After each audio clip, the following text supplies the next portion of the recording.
Good morning. Good morning, ma'am. Good morning, Morning, ma'am. ma'am. Good morning, Miss. Ma'am.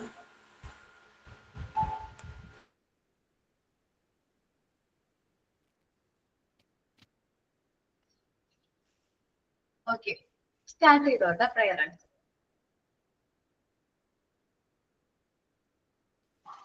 Good morning, ma'am. മനസ്സ് നന്നാവട്ടെ, മതമേതെങ്കിലുമാവട്ടെ, മാനവത്തിൻ ചില്ലയിലെല്ലാം മാമ്പുകൾ വിടരട്ടെ. മനസ്സ് നന്നാവട്ടെ, മതമേതെങ്കിലുമാവട്ടെ, മാനവത്തിൻ ചില്ലയിലെല്ലാം മാമ്പുകൾ വിടരട്ടെ. സൗഹൃദ സിദ്ധികൾ പൂത്താൽ സൗവർണാഭ പറന്നാൽ, സൗഹൃദ സിദ്ധികൾ പൂത്താൽ സൗവർണാഭ പറന്നാൽ, സുരഭില ജീവിത മാധുരി വിശ്വം സമസ്തമരുളുകയല്ലോ. മനസ്സ് നന്നാവട്ടെ, മതമേതെങ്കിലുമാവട്ടെ, മാനവത്തിൻ ചില്ലയിലെല്ലാം മാമ്പുകൾ വിടരട്ടെ. സത്യം ലക്ഷ്യമതാവട്ടെ, ധർമ്മം പാതയതാവട്ടെ, സത്യം ലക്ഷ്യമതാവട്ടെ, ധർമ്മം പാതയതാവട്ടെ. ഹൈന്ദവ ക്രൈസ്തവ ഇസ്ലാമികളുടെ കൈകളിണങ്ങിയിടട്ടെ. മനസ്സ് നന്നാവട്ടെ. Thank you ma'am.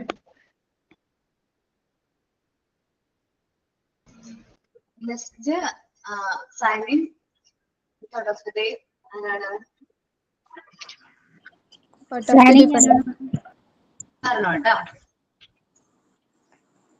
Good morning, ma'am.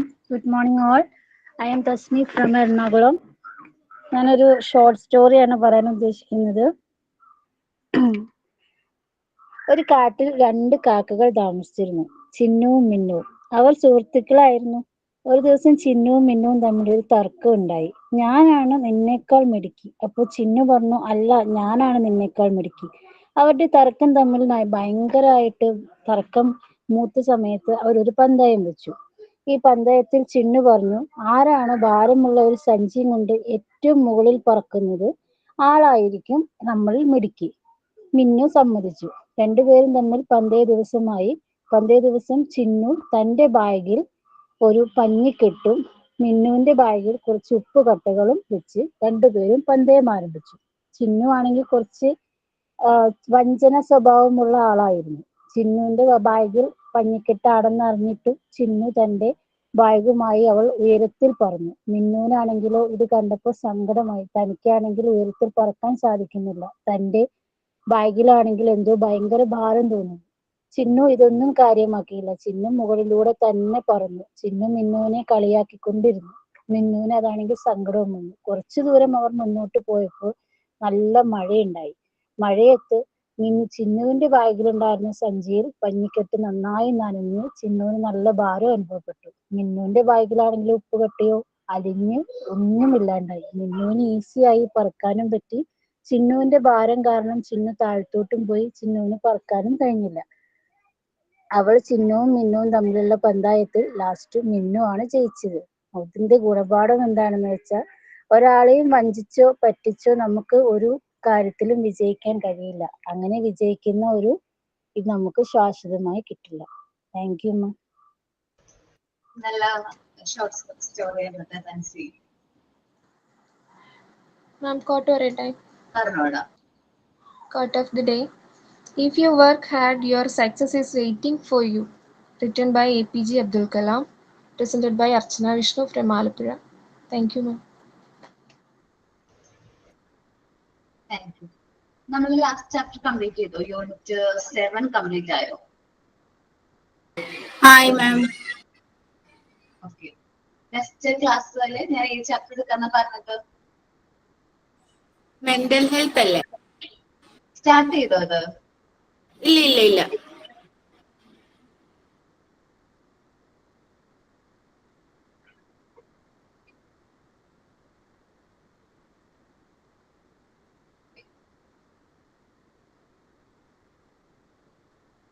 Okay, നമ്മൾ എടുക്കാൻ പോകുന്ന യൂണിറ്റിന്റെ പേര് മെന്റൽ ഹെൽത്ത് ആൻഡ് ഹൈജീൻ ആണ്. സോ നമ്മൾ ഈ യൂണിറ്റിലേക്ക് കടക്കുന്നതിന് മുൻപായിട്ട് നമുക്ക് മെന്റൽ ഹെൽത്ത് എന്താണ് നമുക്കൊന്ന് നോക്കാം. നിങ്ങൾ സൈക്കോളജിയുടെ ഒക്കെ ചാപ്റ്റേഴ്സ് എടുത്തിട്ടുണ്ടോ? ടീച്ചേഴ്സ് ആരെങ്കിലും സൈക്കോളജി എടുത്തോ? സൈക്കോളജിയില് സൈക്കോളജിയിലേക്ക് എത്തിയിട്ടുണ്ടോ? സൈക്കോളജി നമുക്ക് എടുക്കുന്നത് ജിഷ മാം ആണ് ഇപ്പൊ. മനസ്സിലായി. എഡ്യൂക്കേഷൻ സൈക്കോളജി എടുക്കുന്നത്. സൈക്കോളജി ചാപ്റ്റർ എടുക്കുന്നത് ജിഷ മാം ആണ്. എടുത്തില്ല? ഇല്ല മാം, ജസ്റ്റ് ഒന്ന് തുടങ്ങിയിട്ടേ ഉള്ളൂ. അതങ്ങോട്ട് ആണ്. നിങ്ങൾക്ക് അപ്പൊ കണക്ട് ചെയ്ത് പറയാനൊക്കെ പറ്റും. കാരണം മെന്റൽ ഹെൽത്ത് സൈക്കോളജി ഏകദേശം റിലേറ്റഡ് ആണ്. ഓക്കെ, നമ്മള് ഹ്യൂമൻ ബീങ്സ് എന്ന് പറഞ്ഞാൽ ഇമോഷണലി റിലേറ്റഡ് ആണ്. നമുക്ക് ഒരുപാട് ഇമോഷൻസ് ഉണ്ട് ഇല്ലേ? നമ്മൾ എല്ലാ വ്യക്തികൾക്കും ഒരുപാട് ഇമോഷൻസ് ഉണ്ട്. എന്തൊക്കെയാണ് ഇമോഷൻസ്? ദേഷ്യം, സങ്കടം, ഭയാനകം, വിവസം. ഓക്കെ, ദേഷ്യം, സങ്കടം, സന്തോഷം, ഭയം, അങ്ങനെ ഒരുപാട് ഇമോഷൻസ് ഉള്ള വ്യക്തിയാണ് ആര്? ഹ്യൂമൻ ബീങ്സ് എന്ന് പറയുന്നത്. ഓക്കെ, അപ്പോ mental health compresses emotional, psychological and social wellbeing. Mental health എന്ന് പറയുമ്പോൾ നമ്മുടെ ഇമോഷണൽ ആവട്ടെ, സൈക്കോളജിക്കൽ ആവട്ടെ, സോഷ്യൽ വെൽബീങ്ങിനെയാണ് നമ്മൾ എന്ത് പറയുന്നത്? മെന്റൽ ഹെൽത്ത് എന്ന് പറയുന്നത്. ഒന്നുകൂടി നോക്കി, mental health compresses emotional, psychological and social wellbeing. മാനസിക ആരോഗ്യം വൈകാരികവും മാനസികവും സാമൂഹിക ക്ഷേമവും കൂടി ഉൾക്കൊള്ളുന്നതാണ്. മാനസിക ആരോഗ്യം എന്ന് പറഞ്ഞിട്ടുണ്ടെങ്കിൽ നമ്മുടെ മെന്റൽ ഹെൽത്ത് എന്ന് പറഞ്ഞാല് നമ്മൾ എന്താ പറയുക, നമ്മുടെ വൈകാരികം അല്ലെങ്കിൽ ഇമോഷണൽ ആയിട്ട് നമ്മുടെ ഇമോഷൻസ് റിലേറ്റഡ് ആണ്. അതേപോലെ തന്നെ സൈക്കോളജിക്കൽ ഫാക്ടർ ആണ്. അതേപോലെ സോഷ്യൽ വെൽബീങ് ആണ്. അത് സാധാരണയായിട്ട് അറിവ്, ധാരണ, പെരുമാറ്റം ഇതിനൊക്കെ നമ്മൾ ഇൻഫ്ലുവൻസ് ചെയ്യുന്നത് നമ്മളുടെ അറിവിനെ. നമ്മുടെ മെന്റൽ ഹെൽത്ത് എന്ന് പറയുന്നത് നമ്മുടെ അറിവ്, നമ്മൾ മറ്റൊരു വ്യക്തിയോട് എങ്ങനെ പെരുമാറണം, നമ്മുടെ ധാരണ, ഇതിനൊക്കെ റിലേറ്റഡ് ആണ്. അപ്പൊ ഞാൻ ഭയങ്കരമായിട്ട് ചൂടായിട്ടിരിക്കും, ഭയങ്കര ദേഷ്യമായിട്ടിരിക്കുകയാണ്. അപ്പൊ നിങ്ങൾ എന്തെങ്കിലും വന്ന് പറയുമ്പോ പെട്ടെന്ന് ഞാൻ നിങ്ങളോട് ചൂടാവില്ലേ? ഇല്ലേ? അങ്ങനെയായിരിക്കും. നമ്മുടെ മക്കള് നമ്മളെന്തെങ്കിലും സീരിയസ് ആയിട്ട് അല്ലെങ്കിൽ ഇമ്പോർട്ടന്റ് ആയിട്ട് എന്തെങ്കിലും വർക്ക് ചെയ്തുകൊണ്ടിരിക്കുമ്പോ ആണോ ഇക്കും ഉണ്ടാവും? എനിക്ക് തോന്നുന്നുണ്ട്, വേറെ ആർക്കും ഉണ്ടോ എനിക്ക് അറിയില്ല. ക്ലിയർ ആയി വരുന്നില്ല പറയുന്നത്. സൗണ്ട് കുറവുണ്ട്.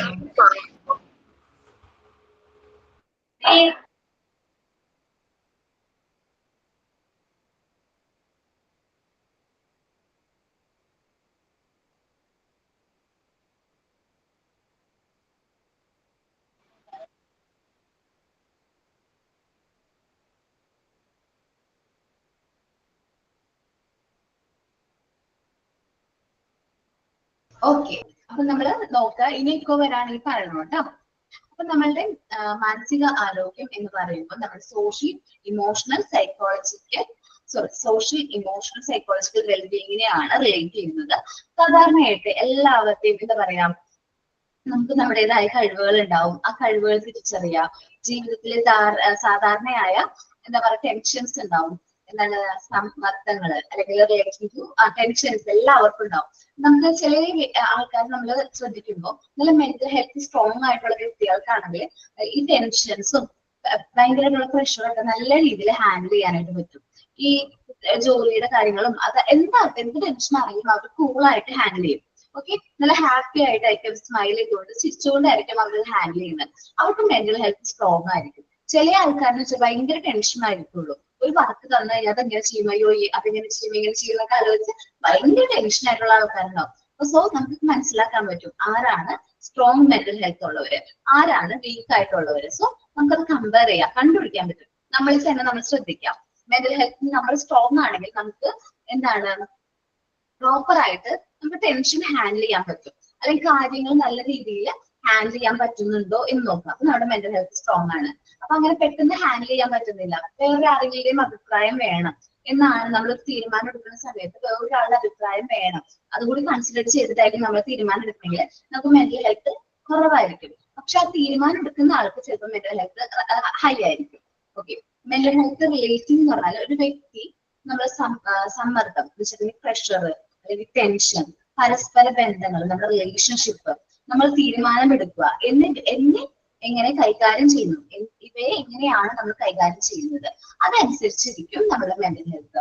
എനിക്ക് നല്ല എന്താ പറയുക ടെൻഷൻ ഉണ്ട്, പ്രഷർ അടിക്കും, അത് എനിക്ക് നന്നായിട്ട് ഹാൻഡിൽ ചെയ്യാൻ പറ്റുന്നുണ്ട്, എനിക്ക് സ്വയം അത് ഹാൻഡിൽ ചെയ്യാൻ പറ്റുന്നുണ്ട്. ചിലപ്പോ ഞാൻ പറയാം എന്റെ കാര്യം, ഞാൻ എന്താ ചെയ്യാം, എനിക്ക് ഭയങ്കര ടെൻഷൻ ഉണ്ടെങ്കിൽ ഞാൻ just breathe in breathe out ചെയ്യും. ആ ഒരു ബ്രീത്ത് ഇൻ ബ്രീത്ത് ഔട്ട് കഴിഞ്ഞ എക്സസൈസ് യോഗയുടെ ഇതിൽ പറഞ്ഞില്ല, അതേപോലെ തന്നെയാ breathe in breathe out. Just ഒരു 3 times, കൂടുതൽ ടൈം ഒന്നുമല്ല, ജസ്റ്റ് 3 times ചെയ്ത് കഴിയുമ്പോൾ ചിലപ്പോൾ ഞാൻ മൈൻഡ് കൂളാവും. അതേപോലെ ഞാൻ ഭയങ്കര ടെൻഷൻ ആണെങ്കിൽ ജസ്റ്റ് ഞാൻ വല്ല മ്യൂസിക് കേൾക്കും, ടെൻഷൻ കുറയാൻ വേണ്ടിയിട്ട്. സോ നമ്മളത് വേണം. അതേപോലെ എന്ത് കാര്യങ്ങൾ തീരുമാനിക്കാനും ദേഷ്യപ്പെടുന്നേക്കാളും മുമ്പ് എനിക്ക് ഭയങ്കരമായിട്ട് ദേഷ്യം വന്നു കുട്ടിയോട്, അല്ലെങ്കിൽ നമ്മൾ പേഴ്സണൽ റിലേഷൻ ആണ്, അപ്പൊ പെട്ടെന്ന്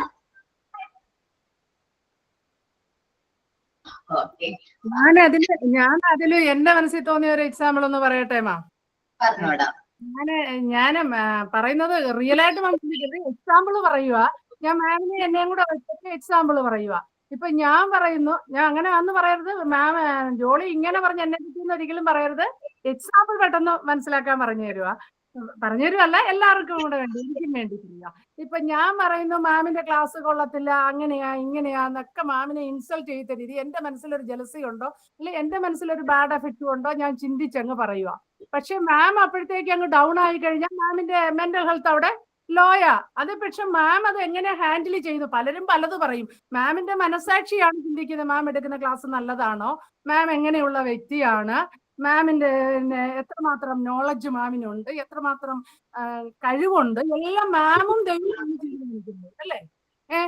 അപ്പൊ അത് വെച്ചാണ് മാം എങ്ങനെയുള്ള വ്യക്തിയാണ്, മെന്റൽ ഹെൽത്ത് മാമിനെ ഡീൽ ചെയ്യുന്നത് എങ്ങനെയുണ്ട് അല്ലേ, അങ്ങനല്ലേ അതിന്റെ ശരി. പക്ഷെ ക്ലാസിന്റെ രീതിയിൽ നമ്മളൊരു കുട്ടിയുടെ അല്ലെങ്കിൽ ഒരു വ്യക്തിയുടെ കാര്യം പറയുമ്പോൾ ഓരോ വ്യക്തികൾ പല രീതിയിൽ പല സാഹചര്യങ്ങളായിരിക്കും ഓരോരുത്തരും ഫേസ് ചെയ്യുന്നത്. ഒരുപാട് ഡിഫിക്കൽട്ട് ആയിട്ടുള്ള സിറ്റുവേഷനിലൂടെ കടന്നു പോകുന്ന ഓരോ വ്യക്തികളുണ്ടാവും. അപ്പൊ ആ സമയത്ത് നമ്മൾ കറക്റ്റ് ആയിട്ട് നമുക്ക് തീരുമാനങ്ങൾ എടുക്കാൻ പറ്റുന്നുണ്ടോ എന്ന് നോക്കിയിട്ടാണ് നമ്മുടെ മെന്റൽ ഹെൽത്ത് റിലേറ്റ് ചെയ്യുന്നത്.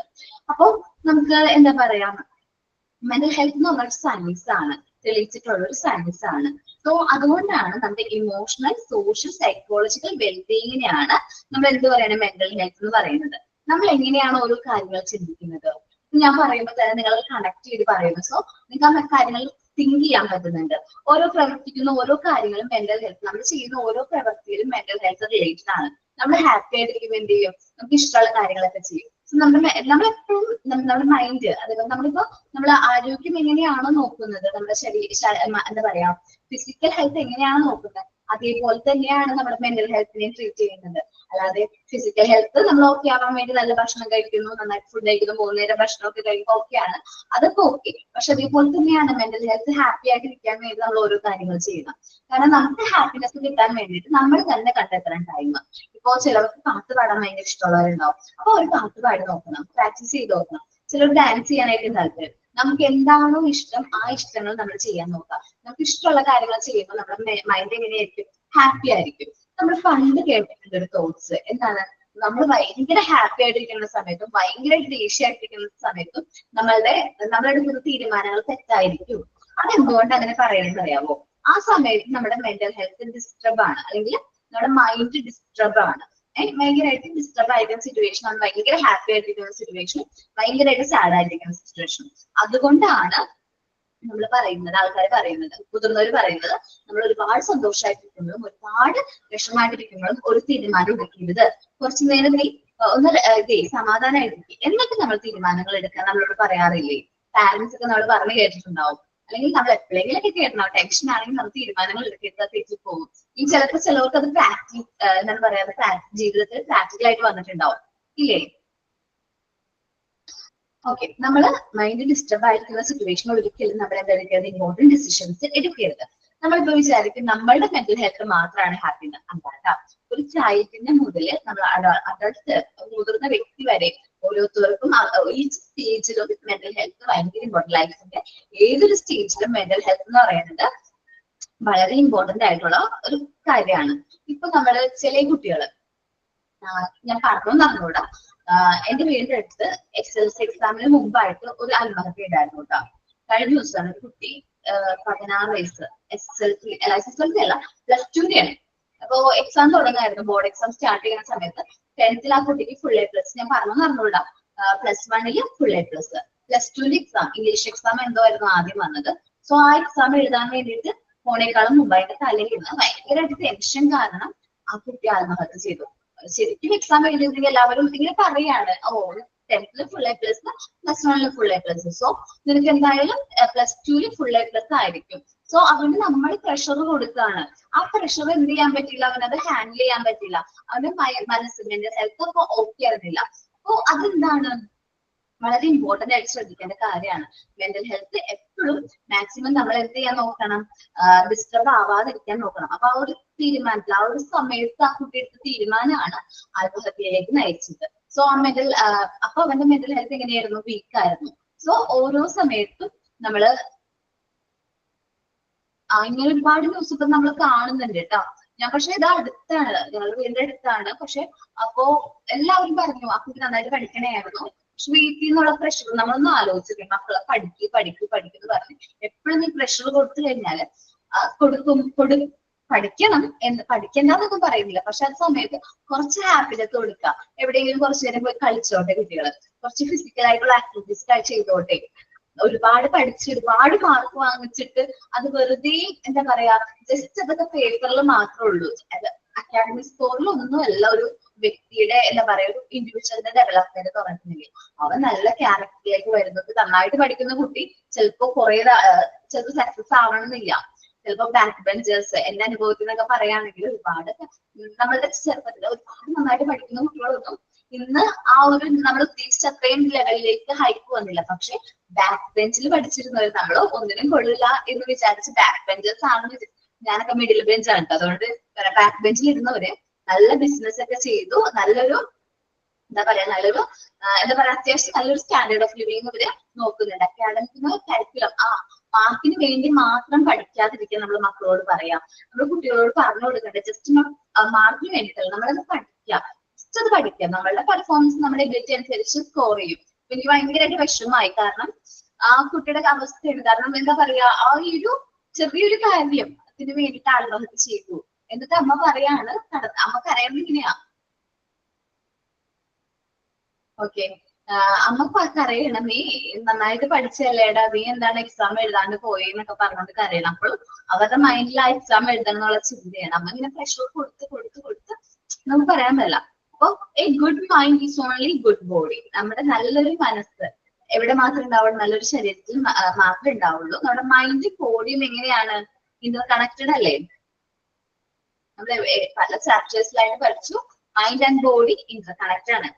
നമ്മുടെ മനസ്സ് ശരിയല്ലെങ്കിലല്ലേ നമ്മുടെ ശരീരം അത് റിഫ്ലക്ട് ചെയ്യും. നമ്മളിപ്പോ ഭയങ്കരമായിട്ട് വിഷമിച്ചിരിക്കുകയാണെങ്കിൽ മുഖത്തൊരു ആരും പറഞ്ഞിട്ടുണ്ടാവും, എന്റെ മുഖം ഇങ്ങനെ ഇരിക്കണേ, വല്ലാതിരിക്കണ പോലെ, പനിയൊക്കെ വന്ന പോലെ ഇരിക്കണേന്നൊക്കെ നമ്മളോട് ആരെങ്കിലൊക്കെ പറയും. കാരണം നമുക്ക് നമ്മുടെ മൈൻഡ് ഓക്കെ അല്ല. സോ ഓട്ടോമാറ്റിക്കലി എന്താണ് നമ്മുടെ മുഖത്ത് അത് പ്രകടമാവും. അല്ല ഇപ്പൊ എനിക്ക് എന്റെ ഒരു കാര്യമാണ് ഞാൻ പറഞ്ഞ എക്സാമ്പിൾ ആയിട്ട് പറയാം. എനിക്ക് അതിന്റെ മൈൻഡ് ശരിയാ, എനിക്ക് എക്സാമത്തേക്ക് സമയമാകുമ്പോൾ ടെൻഷൻ വരുമായിരുന്നു മുമ്പ് ചെറുപ്പത്തിലേക്കാ. അപ്പൊ സാധാരണ എക്സാമിന്റെ ടൈം ആകുമ്പോൾ എനിക്ക് എന്താ പറയുന്നത് വെച്ചാൽ എന്റെ ബോഡി അതൊന്ന് റിഫ്ലക്ട് ചെയ്യുന്ന നന്നായിട്ട് ഞാൻ ഭക്ഷണം കഴിക്കും. സാധാരണ നമ്മൾ ഭക്ഷണം കഴിക്കുന്നതിലും കൂടുതൽ നന്നായിട്ട് ഭക്ഷണം കഴിക്കും. അപ്പൊ അമ്മ ചോദിക്കും, എനിക്ക് ടെൻഷൻ വല്ലതും ഉണ്ടായി? ഞാൻ പറയും, ടെൻഷനൊന്നും ഇല്ലല്ലോ, അല്ല നീ ഇങ്ങനെ ഭക്ഷണം കഴിക്കണം. ടെൻഷനൊന്നും ഇല്ല, പഠിച്ചിട്ടൊക്കെ എക്സാം എഴുതാൻ പോവാ, ഫുഡ് കഴിക്കണേന്ന് പറയും. ടെൻഷൻ ഉണ്ട്, ജസ്റ്റ് അതൊന്ന് ഓവർകം ചെയ്യാൻ വേണ്ടി ഞാൻ ഭക്ഷണം കഴിക്കും.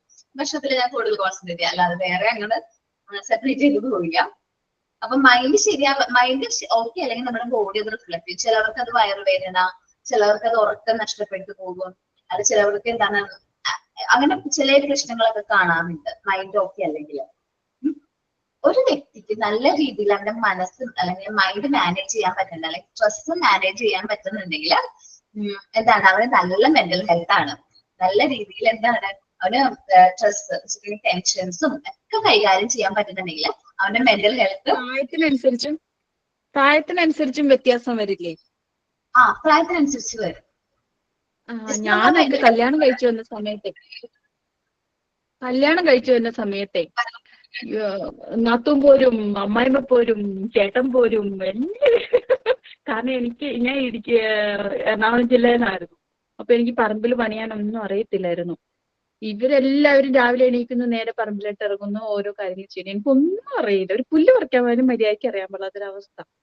അപ്പൊ എല്ലാവരും എന്നെ ഈ കല്യാണം കഴിച്ചു വരുമെന്ന് ഇവർക്ക് എല്ലാം അറിയാന്നുള്ള രീതിയാണല്ലോ. എനിക്ക് ആകെ 13 സെന്റ് സ്ഥലമുള്ളൂ ഞങ്ങളുടെ വീട്ടില്. അപ്പൊ 4 ആങ്ങളമാരും ഉണ്ട്.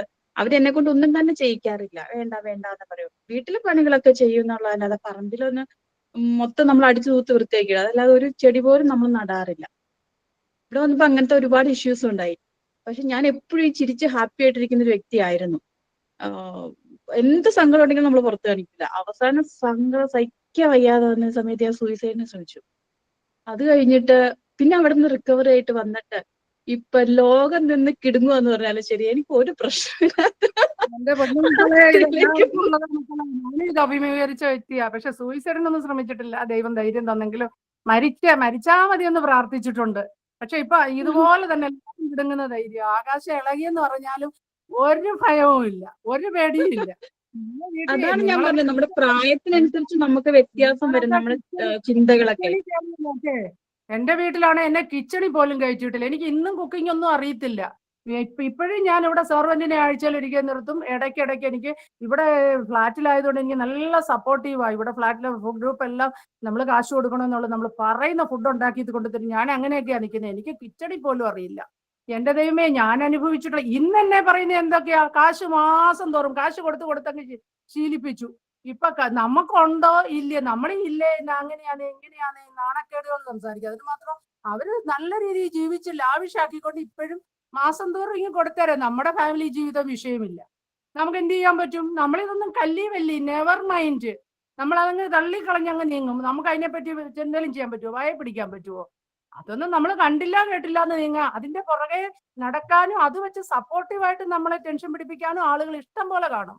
അതിന്റെ കൂടെ ആള് കാണും. പക്ഷെ നമ്മളത് കണ്ടില്ല കേട്ടില്ല അറിഞ്ഞില്ല. അതാ ഞാൻ മുമ്പേ പറയുന്നത്, നമ്മുടെ മനസാക്ഷി ആയിരിക്കണം നമ്മൾ ആരാന്ന് വിധിക്കുന്നത്. ദൈവവും നമ്മുടെ മനസാക്ഷിയാ. ലോകത്തൊരു വ്യക്തിക്ക് നമ്മളെ വിധിക്കാൻ പറ്റത്തില്ല. അതൊക്കെ എന്ന് പറഞ്ഞാൽ ലോകം വിധിക്കുന്ന പറഞ്ഞാൽ അവർക്ക് അവരുടെ ഇഷ്ടം സാധിക്കാത്തതുകൊണ്ട് ഒരു കൗണ്ടർ പറഞ്ഞോട്ടെ, ഒരു ഗ്യാപ്പ്. ഇന്ന് ഞങ്ങൾക്ക് 1 ഏക്കർ സ്ഥലമുണ്ട്. ഫുള്ള് ഏലം വെച്ചേക്കുക. ഇന്നിപ്പോ പറമ്പില് പുലിയാ ഞാനും അങ്ങനെ ആവുന്നുണ്ട്. പക്ഷെ എനിക്ക് 1 ഏക്കർ എന്റെ വീട്ടിൽ നിന്ന് എഴുതി തന്നു. ഞാൻ നാട്ടിൽ ചെല്ലുമ്പോ ഇതിൽ പുലിയാവുന്നു. അപ്പോഴത്തേക്ക് അവിടെ ഭയങ്കര വിമർശനങ്ങളാ. ഞാൻ അടുക്കളയിൽ പോലും കയറിയിട്ടില്ല. പഠിപ്പിക്കുക നടക്കുക എന്നുള്ളത് എല്ലാവർക്കും അറിയാം. നാട്ടിലെല്ലാവർക്കും അറിയാം. നാട്ടിൽ ഞാൻ പഠിപ്പിക്കാത്ത പിള്ളേരില്ല. അപ്പോഴത്തേക്ക് എല്ലാവരും ഇവള് വന്ന് ഇങ്ങനെ കഷ്ടപ്പെടുന്നു, എന്താ അച്ഛന്റെ ആൾക്കാരെല്ലാം അങ്ങ് ഭയങ്കര ഉദ്യോഗസ്ഥര്. അപ്പോഴത്തേക്ക് ഇപ്പൊ കിളെ കെട്ടിച്ചെടുത്തു അങ്ങ് ഭയങ്കര ആൾക്കാരാന്ന വിചാരം. അതേപോലെ നമുക്കേ അറിയാവൂ സത്യം. അപ്പാപ്പന് ആനയുണ്ടെന്ന് പറഞ്ഞോ, കൊച്ചപ്പന് വേറെ വല്ലതും ഉണ്ടെന്ന് പറഞ്ഞോ, നമുക്ക് കഥ വല്ലതും ഉണ്ടോ? അവരങ്ങോട്ട് പേടിക്കുക. വേറെ ദിവസം ചെയ്യാം. നമുക്ക് ഇങ്ങനത്തെ ചർച്ചയ്ക്ക് വേറെ ദിവസം ഉപയോഗിക്കാം.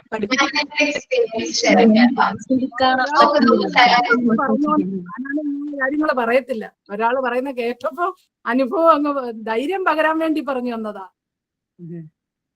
Okay, silence. ഞാനൊരു കാര്യം പറയാം. എന്റെ ഒരു എക്സ്പീരിയൻസ് ജസ്റ്റ് നിങ്ങൾക്കത് ഗുണാവോന്ന് നോക്ക്. എന്റെ ഒരു എക്സ്പീരിയൻസ് ആണ് ഞാൻ പറയാൻ പോണത്. ഡിപ്രഷൻ എന്നല്ല, എന്നാലും ഏകദേശം അതേപോലെ തന്നെയായിരുന്നു. എന്റെ ഇളയ മോൻ ജനിച്ചതിന് ശേഷം ഒരു 27 ദിവസം കഴിഞ്ഞപ്പോ ഹസ്ബൻഡ് വീട്ടിലേക്ക് പോകും. അത് വീട്ടില് അമ്മയ്ക്ക് ജോലിക്ക് പോകണം. അനിയത്തി പഠിക്കുകയാണ്, PG പഠിക്കുകയാണ്. ഞാൻ എന്ത് ചെയ്തു, എന്റെ ഹസ്ബൻഡ് വീട്ടിലേക്ക് പോകുന്നു. ഹസ്ബൻഡ് വീട്ടില് അമ്മയുണ്ട്, അച്ഛനുണ്ട്, അതേപോലെ അനിയനുണ്ട്, ഹസ്ബൻഡ് ഉണ്ട്, എപ്പോഴും ഉണ്ട്. പിന്നെ മൂത്ത ആളെ നോക്കാം. മൂത്ത ആളെ മാറ്റി നിർത്തിയിരിക്കുകയായിരുന്നു എന്റെ അടുത്തുനിന്ന്. മൂത്ത മോളും അവനും തമ്മിൽ ഗ്യാപ്പില്ല. അപ്പൊ അതുകൊണ്ട് എനിക്ക് അവളെ കാണണം. മെയിൻ ആയിട്ട് അതാണ് ലക്ഷ്യം. അവളെ കാണാൻ വേണ്ടിയിട്ടാണ്. അവളെ എന്റെ അടുത്ത് മാറ്റിയതിനൊപ്പം ഉറപ്പില്ല. പിന്നെ ഭയങ്കര പ്രശ്നമായിരുന്നു കേട്ടോ. അപ്പൊ അതുകൊണ്ട് മൂത്ത ആളെ കാണണമല്ലോ. അപ്പൊ അതുകൊണ്ട് ഞാൻ അവിടെ ചെന്ന് നിന്നാല് എന്റെ ഒപ്പം ഉണ്ടാവും എപ്പോഴെന്ന് വിചാരിച്ചു ഞാൻ അങ്ങോട്ട് പോയി. അങ്ങനെ മാറി. 27 ദിവസം കഴിഞ്ഞു, കുഴപ്പമൊന്നുമില്ല. ബാക്കി എല്ലാ സമയവും അമ്മ ഭയങ്കര എന്താ പറയാ, ഭയങ്കരമായിട്ട് ഹെൽപ്പിംഗ് ആണ്. നന്നായിട്ട് നമ്മള് സപ്പോർട്ടൊക്കെ ചെയ്യും, എല്ലാ കാര്യത്തിലും സപ്പോർട്ട് ചെയ്യും. ഇപ്പൊ ഇന്ന് ഞാനിവിടെ വന്ന് നിൽക്കുന്നുണ്ടെങ്കിൽ അവിടെ എന്റെ അമ്മ മോനെ നോക്കിക്കൊണ്ടിരിക്കുകയാണ്. സോ എല്ലാ കാര്യത്തിലും അമ്മ സപ്പോർട്ട് ചെയ്യും. പക്ഷേ ഒരു സിറ്റുവേഷൻ ഉണ്ടായി, അമ്മയുടെ ആങ്ങളെയും അതേപോലെ തന്നെ മോനും ഭാര്യയും കൂടി ആത്മഹത്യ ചെയ്തു. ഇവര് 3 പേരും ഒരുമിച്ച് കടബാധ്യത വന്നു ആത്മഹത്യ ചെയ്തു. ഞങ്ങളുടെ കയ്യിൽ നിന്നൊക്കെ കുറച്ച് പൈസ വാങ്ങിച്ചിട്ടൊക്കെ ഉണ്ടായിരുന്നു. ഫിനാൻഷ്യലി ഞങ്ങൾ ഹെൽപ്പ് ചെയ്തിട്ടുണ്ടായിരുന്നു. അവരങ്ങനെ ചെയ്യുമെന്ന് വിചാരിച്ചില്ല. പക്ഷെ കുറച്ച് പൈസയൊക്കെ കൂടുതലേ നമ്മളിപ്പോ വിചാരിക്കുന്നതിലും കൂടുതലായിട്ടൊരു 10 lakhs ഞങ്ങൾ കൊടുത്തിട്ടുണ്ടായിരുന്നു. ഇവിടെ നിന്ന് കൊടുത്തിട്ടുണ്ടായിരുന്നു. പക്ഷെ ഇങ്ങനെ ചെയ്യുമെന്ന് ഞങ്ങൾ ഒട്ടും പ്രതീക്ഷിച്ചില്ല. പക്ഷെ ആത്മഹത്യ ചെയ്തു. അമ്മ എന്ത് ചെയ്തു, ഓട്ടോമാറ്റിക്കലി അവിടേക്ക് പോകണമല്ലോ, അവിടെ പോയി. അവിടെ എന്ന് വെച്ചാൽ ഈ മരിച്ച ചേട്ടന്റെ ഭാര്യയും 2 പെൺപിള്ളേര്, 2 കുഞ്ഞു പിള്ളേരും 1ാം ക്ലാസ്സിലും 4ാം ക്ലാസ്സിലും പഠിക്കുന്ന പെൺപിള്ളേരാണ്. അപ്പൊ അവര് മാത്രമേ ഉള്ളൂ. അവരുടെ വീട്ടിലാർക്കും നിൽക്കാൻ പേടി, ബാക്കിയുള്ളവർക്കൊക്കെ പേടി. കാരണം ആത്മഹത്യ ചെയ്ത വീടാണ് എന്ന് പറഞ്ഞ് ആരും നിൽക്കാൻ പേടി. അപ്പൊ അമ്മ എല്ലാവർക്കും ധൈര്യം കൊടുത്തു. അമ്മ അവിടെ നിന്ന് ആ സമയത്ത് എനിക്കറിയാം അമ്മ ഒരു സിറ്റുവേഷനിൽ അവിടെ വേണം. എനിക്ക് മനസ്സിലാവും, കാരണം നമ്മൾക്ക് മനസ്സിലാവുമല്ലോ. പക്ഷെ എന്റെ സാഹചര്യത്തിൽ നിന്ന് ചിന്തിച്ചപ്പോ എനിക്ക് രാവിലെ എഴുന്നേൽക്കണം, കൊച്ചിറക്കനെ നോക്കണം, കൊച്ചിറക്കനെ കുളിപ്പിക്കണം, ഭക്ഷണം കൊടുക്കണം, എല്ലാ കാര്യങ്ങളും. ഭക്ഷണമല്ല, പാല് കൊടുക്കണം. അതേപോലെ മൂത്ത ആളെ ഭക്ഷണം കൊടുക്കണം, നോക്കണം, എല്ലാം അവളുടെ കാര്യങ്ങൾ നോക്കണം, വീട്ടിലെ ജോലി ചെയ്യണം, എല്ലാ കാര്യങ്ങളും ചെയ്യണം. പക്ഷേ എല്ലാം ചെയ്യുക ഓക്കെയാണ്. പക്ഷെ ഒരു സിറ്റുവേഷനില് ഒരു ദിവസം വീട്ടിൽ ബാക്കി എല്ലാവരും ഉണ്ടായിരുന്നത്, അച്ഛനും അനിയനും ഹസ്ബൻഡും ഉണ്ട്. അവരെ എപ്പോഴും എന്നെ സപ്പോർട്ട് ചെയ്യുന്നില്ല. ഞാനൊരു കാര്യം പറഞ്ഞാൽ പോലും അവരത് ചെയ്യില്ല എന്നൊന്നും പറയില്ല. കൊച്ചിനെ നോക്കണത് അച്ഛനാണ്. അച്ഛനാണ് കൊച്ചെടുക്കാൻ, ചെറിയ കുഞ്ഞിനെ കൈ പിടിച്ചുകൊണ്ടിരിക്കുന്നത്, നടക്കുന്നത് അച്ഛനാണ്. ഇപ്പോഴും അതെ, അവനെ അച്ചാച്ചയാണ് ഫസ്റ്റ്. കരയുമ്പോ അച്ചാച്ചാന്ന് പറഞ്ഞ കരയണം. സാധാരണ പിള്ളേരെ അമ്മ എന്ന് പറഞ്ഞ കരയാ, ഇവൻ അച്ചാച്ചാന്ന് പറഞ്ഞ കരയണം. പക്ഷെ അച്ഛൻ അത്രയും നോക്കിയിട്ടുണ്ട്. എല്ലാവരും ലൈഫ് സപ്പോർട്ടൊക്കെ തന്നെയായിരുന്നു. പക്ഷെ ഒരു ദിവസം ഇവരവിടെ ഒരു മരിച്ചു കഴിഞ്ഞാൽ ഒരു റിച്വൽ പോലെ ചെയ്യുന്നുണ്ട്. എന്താ പറയാ, 16 അടിയന്തരോ അങ്ങനെ എന്തൊരു ചടങ്ങ്. അതിന് വേണ്ടിട്ട് ഒരു 3 പേരും പോയി. അല്ല, ഹസ്ബൻഡും അച്ഛനും അനിയനും കൂടി പോയി. അപ്പൊ ഞാൻ ഒറ്റയ്ക്കാണ് വീട്ടിൽ. ഒറ്റയ്ക്ക് എന്ന് പറഞ്ഞിട്ടുണ്ടെങ്കിൽ ഞാനും കൊച്ചും മാത്രമേ ഉള്ളൂ, ഞാനും പിള്ളേരും മാത്രമേ ഉള്ളൂ. ഈ കുഞ്ഞുവാണെങ്കിൽ മൂത്ത ആളാണെങ്കിൽ കരയ്ക്കാൻ തുടങ്ങി. അവള് വാശി പിടിച്ച് കരയാണ്.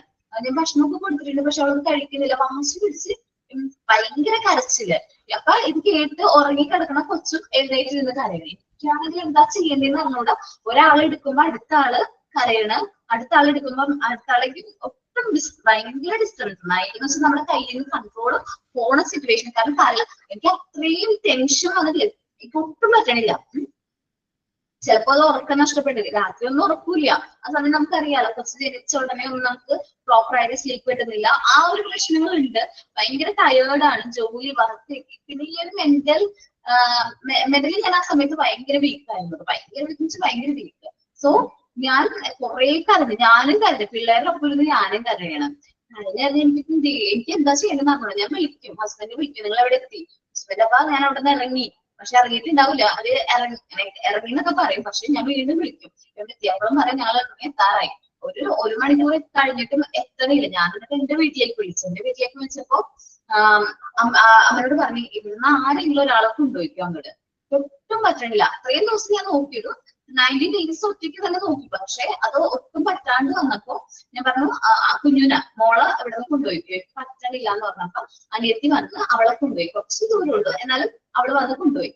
അത് കഴിഞ്ഞപ്പോഴേക്കും കൊച്ചിറക്കനും ഭക്ഷണം കൊടുത്ത് ഉറക്കി.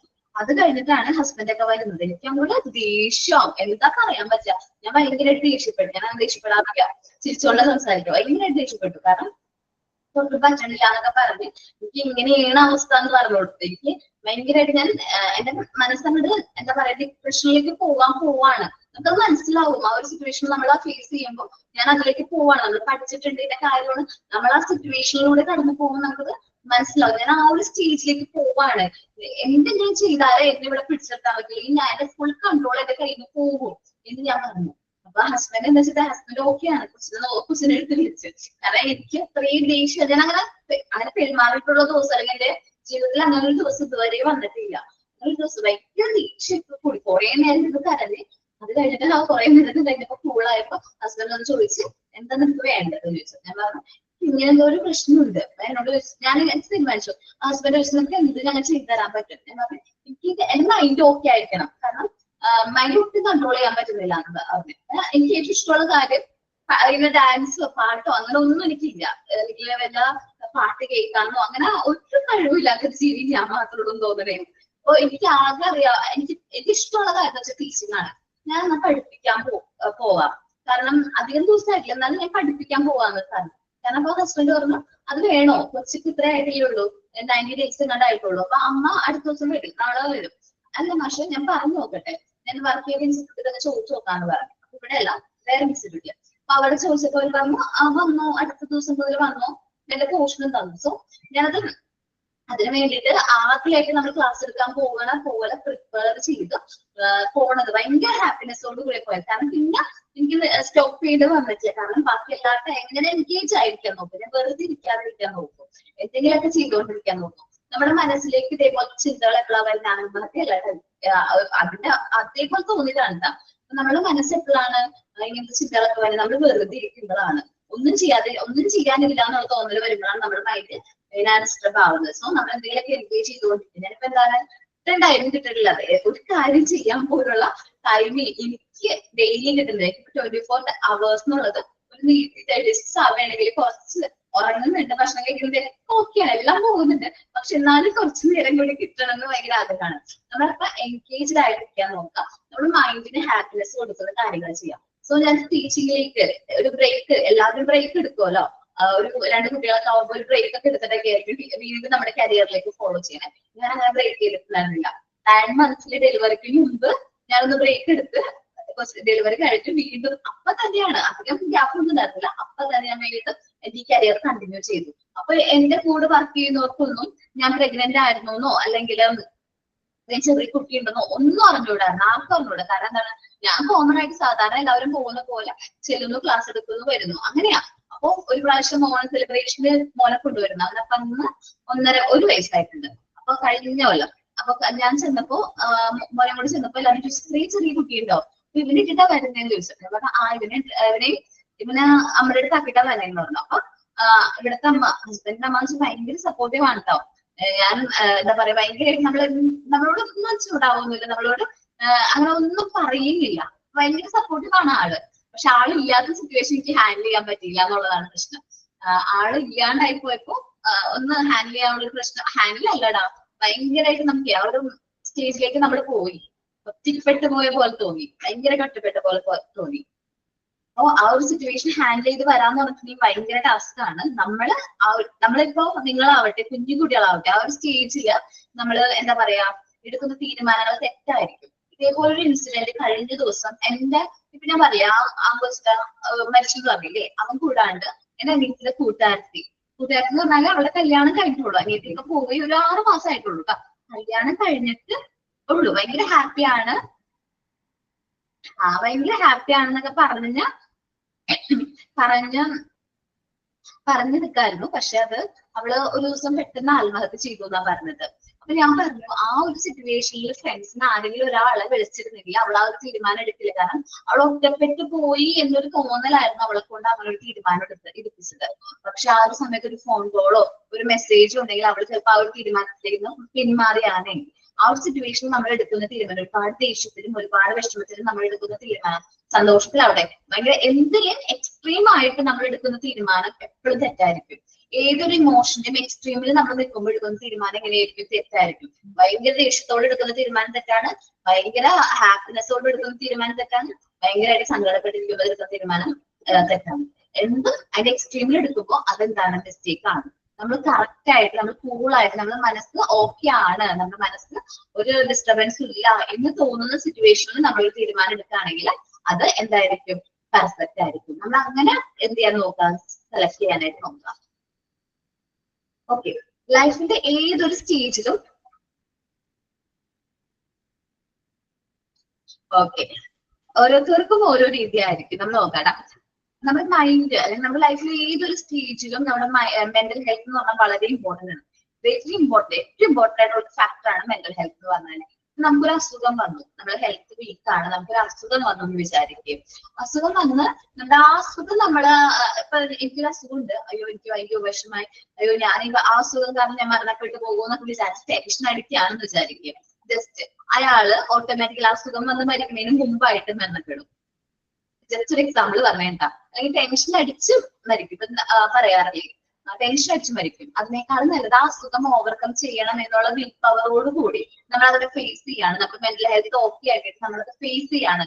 എന്ത് വന്നാലും കുഴപ്പമൊന്നുമില്ല, വരണോടത്ത് വെച്ച് കാണാം. നമ്മൾ പറഞ്ഞ പോലെ വരുന്നത് എന്താണോ അത് അവിടെ വെച്ച് കാണാം എന്ന് പറഞ്ഞ് മൂവ് ഓൺ, നമ്മുടെ ലൈഫിൽ മൂവ് ഓൺ ആവുകയാണെങ്കിൽ നമുക്ക് എന്താണ്, നമുക്ക് ചിലപ്പോൾ അത് ഓവർകം ചെയ്യാനും ആ അസുഖത്തെ എന്ത് ചെയ്യാൻ പറ്റും, തോൽപ്പിക്കാനും പറ്റും. നമുക്ക് എന്തെങ്കിലും അസുഖം വന്നു കഴിഞ്ഞിട്ടുണ്ടെങ്കിൽ നമ്മുടെ ഹെൽത്ത് ഓക്കെ അല്ല, ഫിസിക്കൽ ഹെൽത്ത് ഓക്കെ അല്ലെങ്കിൽ നമ്മൾ ട്രീറ്റ്മെന്റ് എടുക്കില്ലേ, അതുപോലെ തന്നെയാണ് നമ്മുടെ മെന്റൽ ഹെൽത്ത് ഓക്കെ അല്ലെങ്കിലും നമ്മൾ എന്തെടുക്കുക, ട്രീറ്റ്മെന്റ് എടുക്കുക. നമ്മുടെ മൈൻഡ് ഡിസ്റ്റർബ് ആണെങ്കിലും നമ്മൾ എന്ത് ചെയ്യുക, ട്രീറ്റ്മെന്റ് എടുക്കുക. സോ അത് നമ്മളൊന്ന് ശ്രദ്ധിക്കണം, നല്ലതായിരിക്കും. ഇനി നമ്മള് മെന്റൽ എന്താ പറയാ, മെന്റൽ ഹെൽത്ത്, മൈൻഡിൽ എന്തെങ്കിലും ഡിപ്രഷനോ എന്താ പറയാ ഡിസ്റ്റർബൻസ് വന്നു കഴിഞ്ഞാൽ അത് ഓവർകം ചെയ്യാൻ നോക്കുക. അല്ലെങ്കിൽ നമുക്ക് അസുഖങ്ങൾ വരുന്ന പോലെ തന്നെ നമ്മുടെ മനസ്സിന് എന്തെങ്കിലും അസുഖം വന്ന് വിഷമം വന്നു കഴിഞ്ഞിട്ടുണ്ടെങ്കിൽ അത് ഓവർകം ചെയ്യാനായിട്ട് എന്ത് നെക്സ്റ്റ് സ്റ്റെപ്പ് എന്ന് നോക്കുക. അല്ലാണ്ട് അതേപോലെ തന്നെ വരാതിരിക്കാനും നമുക്ക് ശ്രദ്ധിക്കാം. വരാതിരിക്കാൻ ശ്രദ്ധിക്കുക. കാരണം നമ്മുടെ മാനസികാരോഗ്യം വളരെ ഇമ്പോർട്ടന്റ് ആണ്. അപ്പൊ മാനസികാരോഗ്യത്തെ ബാധിക്കുന്ന എന്തെങ്കിലും കാര്യങ്ങൾ വരാണെങ്കിൽ നമ്മൾ അത് എന്ത് ചെയ്യാം, അത് വരാതിരിക്കാൻ നോക്കാം. നമ്മളിപ്പോ റിലേഷൻഷിപ്പിലാണെന്ന് വിചാരിക്കുക, എന്തൊരു റിലേഷൻഷിപ്പ് ആവട്ടെ, ഹെൽത്ത് റിലേഷൻ ഉണ്ടാവും, ടോക്സിക് റിലേഷൻ, രണ്ട് ടൈപ്പ് റിലേഷൻ ഉണ്ട് വിചാരിക്കും. നമ്മുടെ കൂട്ടത്തിൽ ടോക്സിക് ആയിട്ടുള്ള റിലേഷൻ ഉണ്ടായി, നമുക്ക് ആ ഒരു റിലേഷനെ കൊണ്ട് നമുക്ക് ടോക്സിക് ഫീൽ തോന്നാണ്. നമുക്കറിയാലോ ടോക്സിക് റിലേഷൻ എന്ന് പറഞ്ഞാൽ, അങ്ങനെ തോന്നുകയാണെങ്കിൽ ആ റിലേഷൻ അവിടെ വെച്ച് കട്ട് ചെയ്യണേക്ക് നല്ലത്. സോ നമ്മൾ ആ ഒരു വ്യക്തിനോട് സംസാരിക്കാതിരിക്കുകയാണെങ്കിൽ കുറച്ചും കൂടി നമുക്ക് എന്ത് കിട്ടും, ഒരു സമാധാനം കിട്ടും. സോ നമ്മൾ ആ റിലേഷനെ കുറച്ച് ബ്രേക്ക് കൊടുത്ത് മാറ്റാം. അപ്പൊ അവർക്ക് തന്നെ മനസ്സിലാവും നമുക്ക് അവരോടൊരു അകൽച്ചയുണ്ട്. സോ നമ്മളോട് ആ ഒരു റിലേഷൻ, നമ്മളിപ്പോ ആരും ആവട്ടെ കേട്ടോ, നമ്മുടെ ഏതൊരു സാഹചര്യത്തിലായാലും അങ്ങനെ റിലേഷൻ വരെയാണെങ്കിൽ ടോക്സിക് റിലേഷൻ ആണോ ദെൻ അത് കട്ട് ചെയ്യാം. ഹെൽത്ത് റിലേഷൻസ് മെയിൻറ്റെയിൻ ചെയ്യാം. നന്നായിട്ട് എന്താ പറയുക, നല്ല ഹെൽത്തി ആയിട്ടുള്ള റിലേഷൻഷിപ്പ് നമ്മൾ കണ്ടിന്യൂ ചെയ്യാനായിട്ട് നോക്കാം. പിന്നെ നമ്മൾ ഹാപ്പി ആയിട്ട് ഇരിക്കാൻ നോക്കാം. ആരുടെ അടുത്ത്, നമ്മുടെ പാരന്റ്സിന്റെ അടുത്താവട്ടെ, നമ്മുടെ കുട്ടികളുടെ അടുത്താവട്ടെ, സിബ്ലിംഗ്സിന്റെ അടുത്താവട്ടെ, ഫ്രണ്ട്സിന്റെ അടുത്ത്, എല്ലാവരുടെ അടുത്ത് നല്ല ഹാപ്പി ആയിട്ട് ഇരിക്കാൻ നോക്കാം. നമ്മുടെ ഫേസിൽ ഒരു ചിരിയോട് കൂടിയാണ് എല്ലാവരെയും വെൽക്കം ചെയ്യണമെങ്കിൽ നമുക്ക് ഭയങ്കരമായിട്ട്, ഇപ്പൊ നമ്മള് കാര്യം പറയാം, എക്സാമ്പിൾ ആണ്, നമ്മളിപ്പോ രാവിലെ എഴുന്നേക്കുമ്പോൾ തന്നെ ഗുഡ് മോർണിംഗ് പറഞ്ഞ് എഴുന്നേക്കുമ്പോൾ നമുക്കൊരു ഭയങ്കര ഒരു പോസിറ്റീവ് എനർജി കിട്ടും. സോ നമ്മുടെ മൈൻഡ് ഓക്കെ ആയിട്ടിരിക്കാനായിട്ട് നോക്കുക. ഇനി നിങ്ങൾ വെക്കേഷൻ ഒക്കെയാണ് വരാൻ പോകുന്നത് അല്ലെ, നമ്മളിപ്പോ പഠിച്ചുകൊണ്ടിരിക്കുന്ന സമയത്തൊക്കെ കുട്ടികളൊക്കെ വന്ന് വേണമെങ്കിൽ ഡിസ്റ്റർബ് ഒക്കെ ചെയ്യും ഇല്ലേ, ചെയ്യും. ഓക്കെ, ആ സമയത്ത് അവർ ചിറ്റൊന്നും പറയരുത്, കുഴപ്പമില്ല, ഞങ്ങൾക്ക് എല്ലാവർക്കും മനസ്സിലാവും അത് ഓക്കെ ആണ്, അത് അക്സെപ്റ്റബിൾ ആണ്. അതേപോലെ അവർ ചിരിക്കും, വഴക്കൊന്നും പറയരുത്, ജസ്റ്റ് ഗീവ് ഫ്രീഡം, അവർ ഫ്രീഡം കൊടുക്കുക. അവരെന്താണ് അവർക്ക് ഇഷ്ടമുള്ള ആക്ടിവിറ്റീസ് അവരത് ചെയ്തോട്ടെ. നമ്മൾ നിർബന്ധിച്ച് നമ്മളൊന്നും ചെയ്യുന്ന, അത് മെന്റൽ ഹെൽത്തിന് ഹാപ്പിനെസ് കൊടുക്കാൻ വേണ്ടി 10 മാസം അവർ കുത്തിയിരുന്ന് പഠിച്ച് ചെയ്ത് ഒരു ബ്രേക്ക് കിട്ടണത് ഇപ്പോഴാണ്. സോ അത് അവർ ഹാപ്പി ആയിട്ട് എന്ത് ചെയ്തോട്ടെ, സ്പെൻഡ് ചെയ്തോട്ടെ. ഇനി നമ്മള് വീട്ടിലെ പ്രശ്നങ്ങളൊക്കെ ഉണ്ടാവും, അല്ലെങ്കിൽ നമ്മുടെ ജീവിതത്തിൽ എന്തെങ്കിലുമൊക്കെ ടെൻഷൻസ് ഉണ്ടാവും.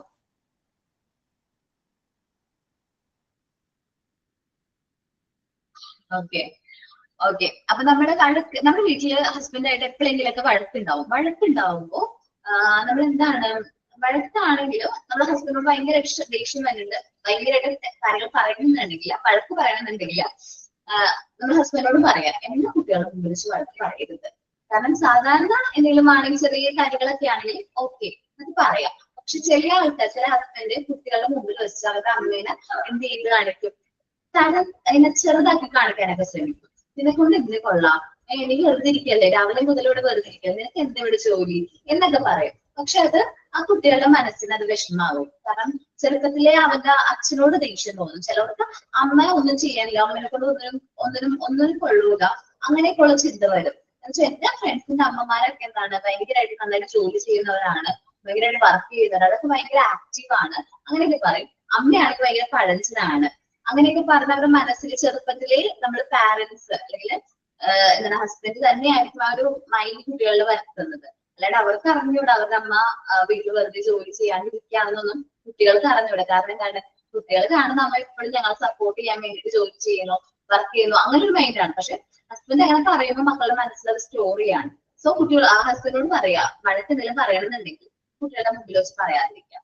അത് കുട്ടികളുടെ മനസ്സിന് വിഷമം ഉണ്ടാക്കും. ചിലപ്പോൾ വിഷമം ബാഡ് ആയിട്ടായിരിക്കും, ചിലപ്പോൾ പോസിറ്റീവ് ആയിട്ടായിരിക്കും, നെഗറ്റീവായിട്ട്. റിലേറ്റീവ് ഓരോ കുട്ടികളുടെ മൈൻഡ് അനുസരിച്ച് അത് റിലേറ്റീവ്. ചിലവര് അച്ഛനോടൊപ്പം നിന്നുകൊണ്ട് തന്നെ അമ്മനെ എന്ത് ചെയ്യും, അമ്മനോട് ദേഷ്യം കാണിക്കും. ചിലവരാണെങ്കിൽ അമ്മനെ സപ്പോർട്ട് ചെയ്യും, അച്ഛനോട് ദേഷ്യം കാണിക്കും. രണ്ടായാലും നമ്മുടെ കുട്ടിയുടെ ക്യാരക്ടറിൽ ഒരു പ്രശ്നമാണ് അത് വരുന്നത്. സോ നമ്മുടെ ഹെൽത്തി റിലേഷൻഷിപ്പ് ആയിരിക്കും നമ്മളുടെ ഫാമിലിയുടെ അകത്ത്. കുട്ടികളെ ഒരുപാട് ഷൗട്ട് ചെയ്യുന്ന പാരന്റ്സ് ഉണ്ടാവും. ചെറിയൊരു കാര്യത്തിന് പോലും ഒരുപാട് ഷൗട്ട് ചെയ്യുന്ന പാരന്റ്സ് ഉണ്ടാവും. ഞാൻ നിങ്ങളോട് പറഞ്ഞു അറിഞ്ഞൂടാ, കഴിഞ്ഞ ദിവസം ഭയത്തിന്റെ കാര്യം പറഞ്ഞപ്പോ ഓക്കെ പേടിയുടെ എന്താണ് പറഞ്ഞില്ല. ഓക്കെ, ഒരു കേസ് പോലീസ് സ്റ്റേഷനിൽ വന്നിരിക്കുകയാണ്. ഒരു കുട്ടി 18 വയസ്സായിട്ടുള്ള കോളേജിൽ പോയ മോളാണ്. അവിടെ കോളേജിൽ പോയില്ല, കോളേജിൽ പോണ കൊച്ചാണ്. അവിടെ കാണാനില്ല എന്ന് പറഞ്ഞിട്ട്, കോളേജിലൊക്കെ പഠിക്കാൻ പോകുന്ന ഒരു കൊച്ചാണ്, കാണാനില്ല എന്ന് പറഞ്ഞിട്ട് പോലീസ് സ്റ്റേഷനിൽ അവരുടെ ഉപ്പ പോയി കംപ്ലൈന്റ് കൊടുത്തിരിക്കുകയാണ്. അപ്പൊ അന്വേഷിച്ച് കഴിഞ്ഞപ്പോ ഇതിക്ക് മുമ്പ് ഒരു റിലേഷൻ ഉണ്ടായിരുന്നു. പക്ഷെ ചെക്കൻ മോശമാണെന്ന് അറിഞ്ഞു കഴിഞ്ഞപ്പോ അവിടെ തന്നെ മുൻകൈ എടുത്ത് ആ റിലേഷൻ എന്ത് ചെയ്തു, ബ്രേക്ക് ചെയ്തിട്ടുണ്ടായിരുന്നു പറഞ്ഞു. അപ്പൊ ഓക്കെ, അപ്പൊ ബ്രേക്ക് ചെയ്തതാണല്ലോ പോലീസ്, അവരത് നോക്കി അന്വേഷിക്കാന്ന് വിചാരിച്ചു. അന്വേഷിച്ച് കഴിഞ്ഞപ്പോ അവനെ കാണാനില്ല, അവൻ സ്ഥലത്തില്ല. സോ പോലീസ് കുറച്ചും കൂടി എന്ത് ചെയ്തു കുറച്ചും കൂടി അന്വേഷിച്ച് കഴിഞ്ഞപ്പോ ഇവനെയും കൂടി ഒരു ഹോട്ടൽ റൂമിൽ നിന്ന് എന്ത് ചെയ്തു, പിടിച്ചു. ഹോട്ടൽ റൂമിൽ നിന്ന് കണ്ടെത്തി. ഹോട്ടലിൽ എന്തോ റൂം എടുക്കാൻ പോയപ്പോഴും അങ്ങനെ എന്തോ അപ്പൊ അവർ കണ്ടെത്തി കൊണ്ടുവന്നു, പോലീസ് സ്റ്റേഷനിലേക്ക് കൊണ്ടുവന്നു. അപ്പൊ ഈ മോളോട് ചോദിച്ചപ്പോ മോള് ഇന്ന് കരയണം, ഒന്നും പറയണ്ടായിരുന്നില്ല. പക്ഷെ ഇച്ചേക്കും ഭയങ്കര അഭിമാനത്തോടെ പറയാണ്, ഞാൻ എന്താ ചെയ്തത് സാറിന് അറിയോ, ഞാൻ ഒന്നും ചെയ്തില്ല. ഞാൻ അവളെ വിളിച്ചുകൊണ്ട് പറഞ്ഞു, നീ ഇപ്പൊ ഇറങ്ങി വന്നില്ലെങ്കിൽ ഞാൻ നിന്റെ വീട്ടിലേക്ക് വരും, ഞാൻ വീട്ടിൽ വന്ന് പ്രശ്നം ഉണ്ടാക്കുമെന്ന് പറഞ്ഞു. അപ്പൊ എന്ത് ചെയ്തു, എന്നിട്ട് ഞാൻ വെറുതെ ഇരുന്നില്ല, പറയാൻ മാത്രമല്ല ഇത്, ഞാൻ വണ്ടി കൊണ്ട് അവളുടെ വീടിന്റെ ഫ്രണ്ടിൽ ചെന്ന് 2 ഫോൺ അടിച്ച് അവിടെ വണ്ടി ഇങ്ങനെ ലോക്ക് ചെയ്ത് ഇറങ്ങണ പോലെ കാണിച്ചപ്പോഴേക്കും അവള് വീട്ടിൽ നിന്ന് അവളുടെ ഉപ്പയുടെ മുമ്പിൽ കൂടെ ഇറങ്ങി വന്നു എന്നാ പറയണേ. അപ്പൊ അവൾ അവിടെ പേടിച്ചത് ആ ചെക്കനെയാണോ, അവൾക്ക് ഇഷ്ടമല്ലാത്ത ആ ഒരു ചെക്കനെ പേടിച്ചിട്ടാണോ അവൾ അങ്ങനെ ഒരു തീരുമാനത്തിലേക്ക് എടുത്തത്, അല്ലെങ്കിൽ അവളുടെ പാരന്റിനെ പേടിച്ചിട്ടാണോ?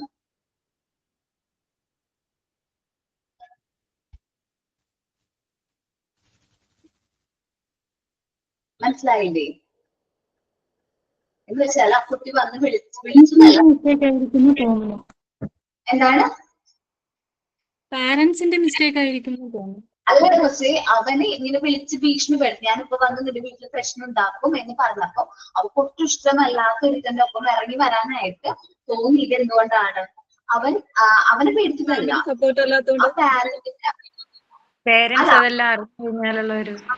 അങ്ങനെ ഒരു ടെൻഷനാണ്. പാരന്റ് എന്ത് ചെയ്യും, അല്ലെങ്കിൽ ഇത് എങ്ങനെ പ്രതികരിക്കും പേടിച്ചിട്ടാണ് അവള് ആ ഒരു അവനൊപ്പം ഇറങ്ങിപ്പോയത്.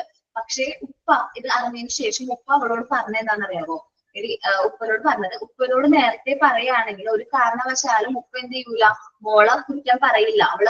അവൾക്ക് മനസ്സിലായത് തെറ്റാണെന്ന് തെറ്റ് മനസ്സിലാക്കി കഴിഞ്ഞപ്പോ അവളത് തിരുത്തുകയും ചെയ്തു.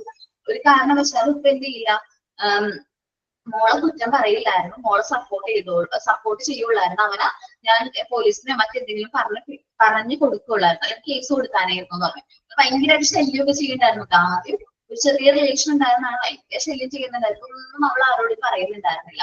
പക്ഷെ ഇത് കഴിഞ്ഞ് ഇങ്ങനെ പ്രശ്നം കഴിഞ്ഞപ്പോ ഇപ്പൊ പറഞ്ഞത് എന്താണെന്ന് വെച്ചാൽ, മോള് എന്റെ മോളാണ് ഇപ്പോഴും, മോള് ഞാൻ കൊണ്ടുപോയിക്കോളാം, മോൾക്കൊരു പ്രശ്നമില്ലാണ്ട് ഞാൻ നോക്കിക്കോളാം. മോള് ഇപ്പോഴൊപ്പം പോയി. ഇവനെ പോലീസ് പിടിക്കുകയും ചെയ്തു. കാരണം ഇത് 18 വയസ്സായിട്ടില്ല എന്ന് തോന്നുന്നു ഇങ്ങനെ ഭീഷണിപ്പെടുത്തിയ സമയത്തൊക്കെ. അത് നമ്മുടെ പാരന്റ്സ് കുട്ടികളോട് കുറച്ചും കൂടി എന്ത് ചെയ്യാം, നല്ല രീതിയിൽ പെരുമാറാനായിട്ട് തുടങ്ങാം. അപ്പൊ നല്ല രീതിയിൽ പെരുമാറാനല്ല, ഒരു നമ്മളൊരു ഇഷ്യൂ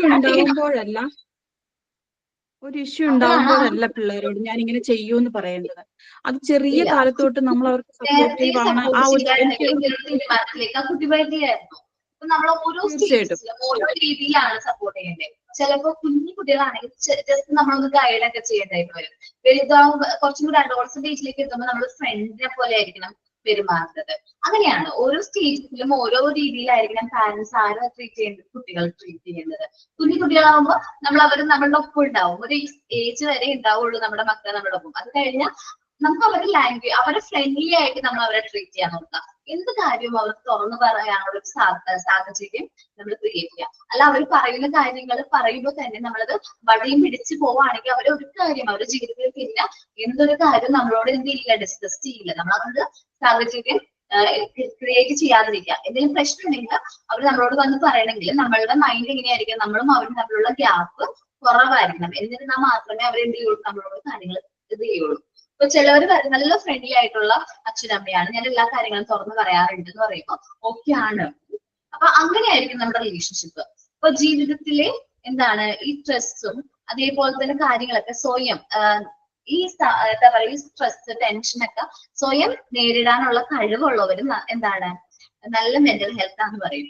നമ്മുടെ മൈൻഡ് ഓക്കെ ആയിരിക്കുമ്പോൾ മാത്രമേ നമ്മുടെ മൈൻഡിലേക്ക് എന്ത് കയറുള്ളൂ, പഠിക്കാനുള്ള കാര്യങ്ങളൊക്കെ കയറുള്ളൂ നമ്മൾ പറയില്ലേ.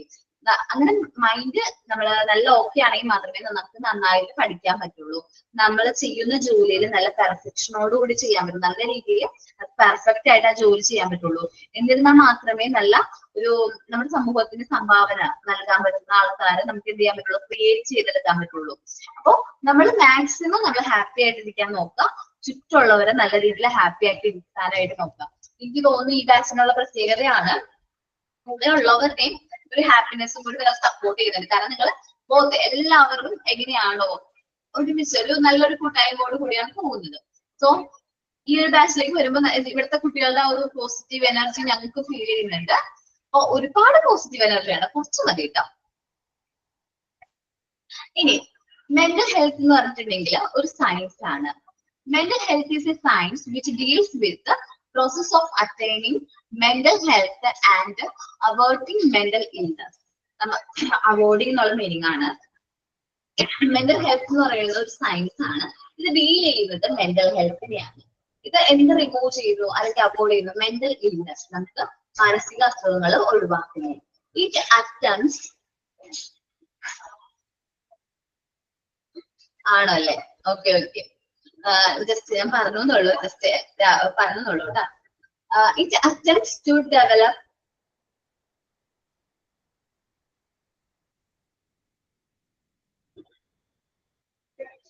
ക്ലാസ് കണ്ടിന്യൂ ചെയ്യാണ്, നമുക്ക് ലാസ്റ്റ് ടൈമിൽ ഡിസ്കസ് ചെയ്യാം.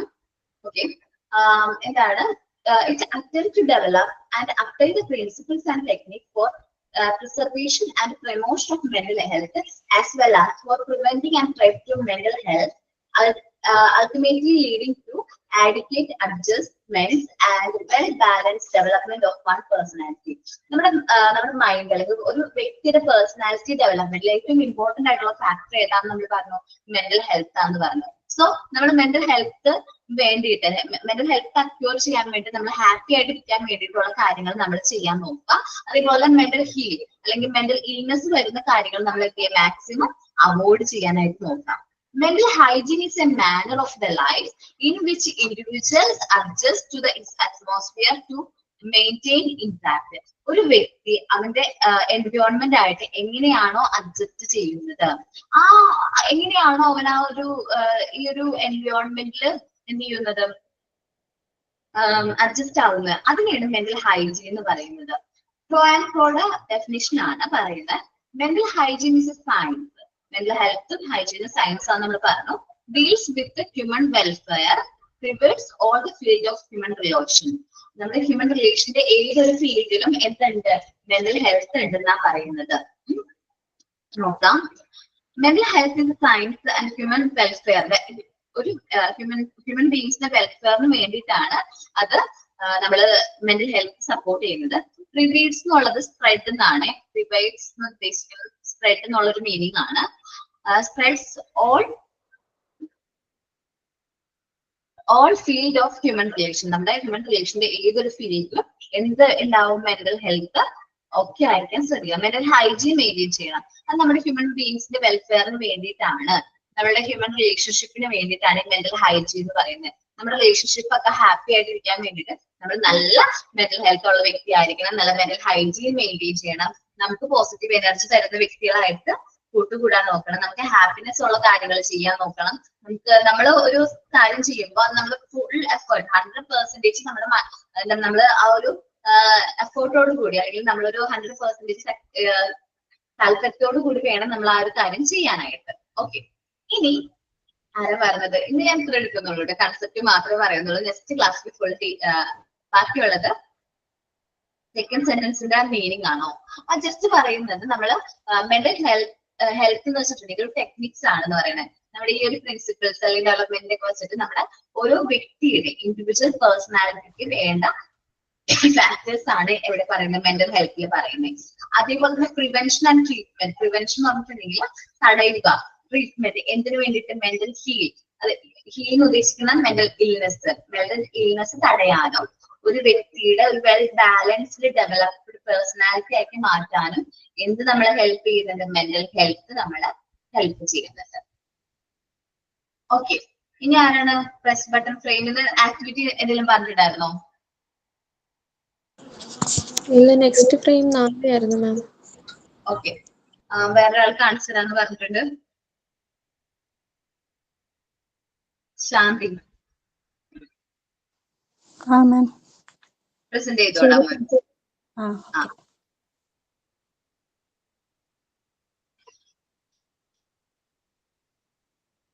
Press button. ഓക്കെ, നന്നായിട്ടുണ്ട് കേട്ടാ. ഓക്കെ ആണോ മാം? ആടാ, ഓക്കെ, നന്നായിട്ടുണ്ട് കേട്ടാ. Thank you. ഓക്കെ, നാളെ ബാക്കിയുള്ള എല്ലാവരും ഫ്രെയിം എന്ത് ചെയ്യാ, പ്രിപ്പയർ ചെയ്ത് വരാം. സൈൻ ഔട്ട് ആരാ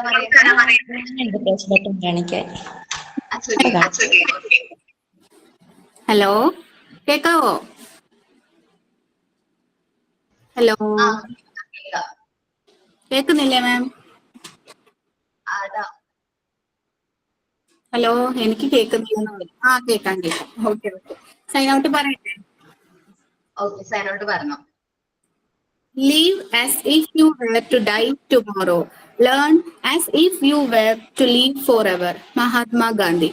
Thank you, Rasna. Thank you for your wonderful and sweet melodious prayer. You did a great job. You brought back us to our old NSS camp by reciting the wonderful prayer. Tasni, thank you so much for your cute short story as in the form of a sign-in. And thank you, Archana. Thank you so much for your wonderful quotes. And thank you, our dearest Abhinav, for your wonderful class. And we, your students, are always happy and proud that you are our dearest class teacher. We love you, ma'am. Thank you. Sign out by Tamanna Azib. Thank you.